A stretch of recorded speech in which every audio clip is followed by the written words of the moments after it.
Hi, welcome to the Cabile YouTube channel, and for today's tutorial, I will be teaching you on how to change your location access and share it location services on iPhone X. But first, kindly subscribe to this channel and don't forget to hit the subscribe button and the bell to notify you for the new updates. And let's start. Using your iPhone X from your home screen, first go to Settings. Then in the settings, scroll down and click the Screen Time. Then in the screen time, scroll down again and click the content and privacy restrictions. Then after that, in the content and privacy restrictions, scroll down and go to privacy section, then click the location services. Then in location services, scroll down and click the share it. Then in the share it, if you want to change it to never, just click never until there's a check mark on the side. And if you want to change it to ask next time or when I share, just click until there's also a check mark on the side.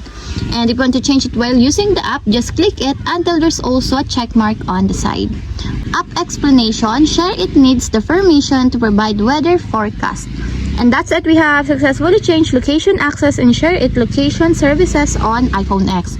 If you have a question, kindly comment down below and don't forget to hit the subscribe button and the bell to notify you for the new updates. And thank you for watching!